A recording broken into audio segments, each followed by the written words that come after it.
तो चलिए आज हम लोग क्लास 6 के पार्ट नंबर 5 जिसका नाम है धानों का गीत, जो कि केदारनाथ मिश्र के द्वारा लिखा गया है, उन्हीं का क्वेश्चन आंसर देखेंगे पूरा का पूरा। तो चलिए पहले देखते हैं वस्तुनिष्ठ प्रश्न यानी कि एमसीक्यू टाइप का क्वेश्चन है। पहला प्रश्न है, खेत में धान उगने को कभी किस रूप में देखते हैं? तो आप लोग इस प्राण उगेंगे पे टिक मार दीजिएगा। अगला है, कभी किसको आने के लिए कहते हैं? तो कभी बादल को आने के लिए कहते हैं, तो आप लोग बादल पर टिक मार लीजिएगा। उसके बाद है गौ नंबर, आगे कौन पुकारेगी? तो इसमें आप लोग डारिया यानी कि ऑप्शन बी में होगा, उस पर टिक मार दीजिएगा। इसके बाद है लघु उत्तरीय प्रश्न यानी कि 1 नंबर वाले प्रश्न। तो इसका पहला प्रश्न है, कवि चंदा को किस में बांधने की बात कहता है?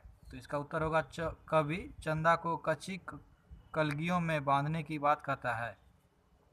अगला है ख नंबर, गीली अखरियाँ किसको पुकारेगी? तो इसका उत्तर आप लोग लिख लीजिएगा, गीली अखरियाँ सांझ यानी कि शाम को पुकारेगी।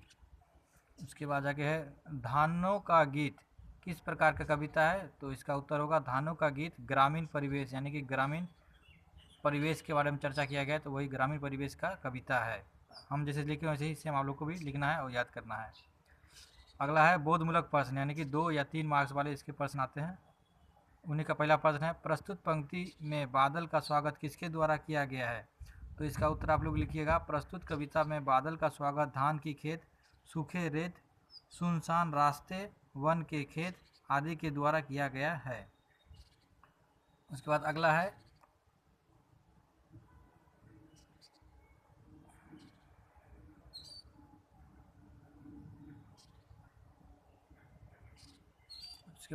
कवि आना जी बादल जरूर कहकर बादलों का आह्वान क्यों करते हैं?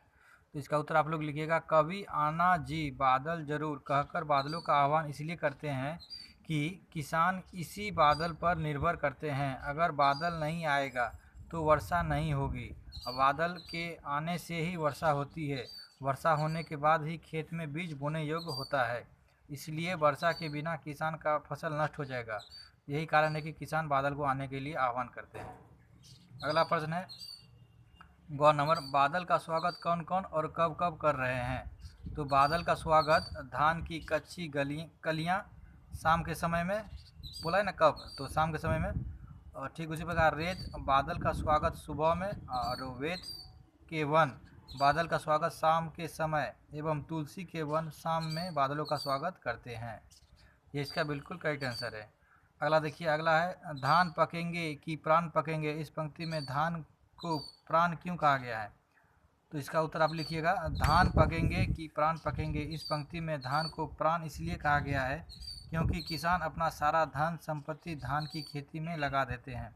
अगर फसल खराब हो जाएगा तो वह वर्ष भर अपने बच्चों, परिवार एवं स्वयं का पेट कैसे भरेगा? उसके पास कोई चारा नहीं बचेगा, इसलिए कभी धान पकेंगे को प्राण पकेंगे भी कर रहे हैं। अगला देखिए,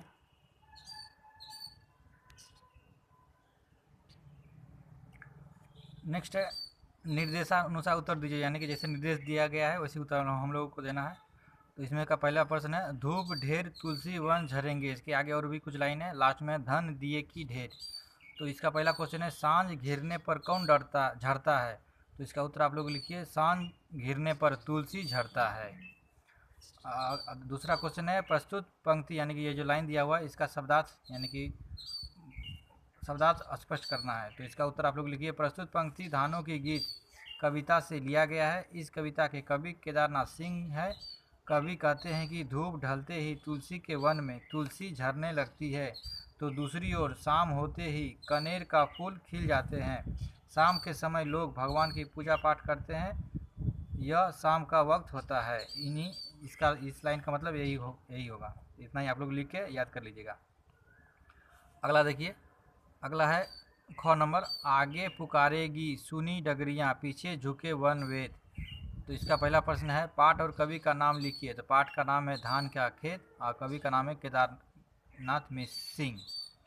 और उसके बाद दूसरा क्वेश्चन है, आप लोग बुक में देखिएगा, दूसरा क्वेश्चन लिखा है, सुनी डगरियाँ से कवि का क्या आशय है? तो सुनी, उसका उत्तर होगा, सुनी डगरियाँ से कवि का आशय है कि रास्ते खाली एवं सुनसान है। ये हो गया, यहाँ तक क्वेश्चन आंसर था। अब इसके बाद है भाषा बोध। भाषा बोध में क ख हम लोग को नहीं करना है, क ख जो है वो ज़्यादा इंपॉर्टेंट नहीं है, तो एग्ज़ाम में आएगा भी नहीं करना है। क में दिया हुआ है वही तद्भव तत्सम शब्द के बारे में लिखना है, और ख में कुछ अपने अपने से लिखना है, ये दोनों छोड़ देना है। हम लोग ग का उत्तर देखेंगे। ग में पर्यायवाची शब्द दिया हुआ है, यानी कि कुछ शब्द दिए हुए हैं जिनका पर्यायवाची हम लोग को करना है। तो ग में पहला शब्द है बादल, बादल का पर्यायवाची होगा मेघ, धर या फिर जलधर। उसी प्रकार सांझ का हो जाएगा गोधूली और शाम। उसी प्रकार भोर का हो जाएगा सुबह, प्रभात या फिर सवेरा। और वन, वन का हो जाएगा आपका पर्यायवाची जंगल, बगीचा या फिर कानन। इन तीनों में से तीनों होगा, आप लोग सभी याद कर लीजिएगा, ताकि एग्ज़ाम में कोई ना कोई आपको एक याद रहेगा तो आप लिख सकते हैं। तो यहाँ हम लोग का पार्ट 5 धानों का बगीचा ख़त्म हुआ है। अगले वीडियो में हम लोग फिर नया कोई चैप्टर का क्वेश्चन आंसर देखेंगे। तब तक आप लोग इतना, हम जैसे जितना साफ साफ लिखें आप भी उतना ही साफ साफ लिख के याद कर लीजिएगा, ताकि एग्ज़ाम में आए तो आपसे छूटे नहीं। तो चलिए मिलते हैं अगले वीडियो में।